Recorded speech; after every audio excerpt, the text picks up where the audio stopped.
പ്രധാനമന്ത്രി വയനാട്ടിലേക്ക് വരികയാണ്.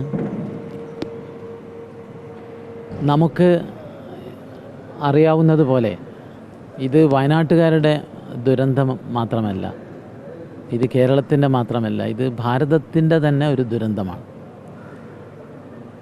ചിലർ പറയുന്നു ദേശീയ ദുരന്തം എന്ന് പ്രഖ്യാപിക്കണമെന്ന്. അതൊക്കെ വെറും സാങ്കേതികമായ ഒരു പ്രയോഗം മാത്രമാണ്.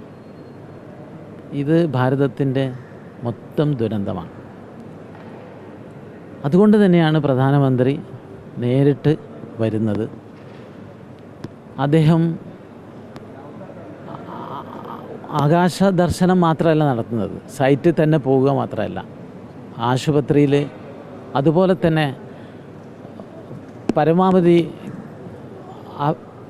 ദുരിതാശ്വാസ ക്യാമ്പിലെ ആളുകളെയും കാണുന്നു. അതിനുശേഷം പ്രധാനമന്ത്രി കലക്ട്രേറ്റിൽ ഒരു റിവ്യൂ മീറ്റിങ്ങിൽ പങ്കെടുക്കുന്നു. ഒരു പ്രധാനമന്ത്രി വളരെയധികം സമയം വയനാട് ദുരന്തത്തിൽ അതിൻ്റെ ഗൗരവം എത്രത്തോളം പ്രധാനമന്ത്രിയും കേന്ദ്ര ഗവൺമെൻറ്റും കാണുന്നു എന്നതിൻ്റെ ഏറ്റവും വലിയ തെളിവാണ് ഈ യാത്ര തന്നെ.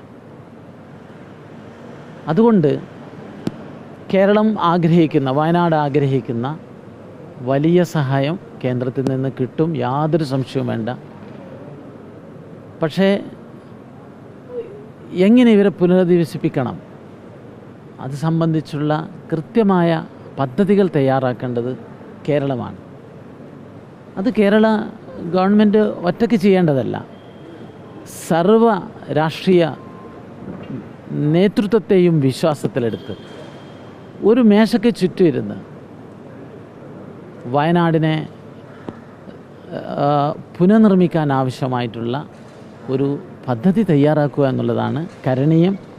അങ്ങനെയാണെങ്കിൽ യാതൊരു സംശയവും വേണ്ട, 1000 കോടിയല്ല, അതിനേക്കാൾ കൂടുതൽ കേന്ദ്രത്തിൽ നിന്ന് നമുക്ക് പ്രതീക്ഷിക്കാം.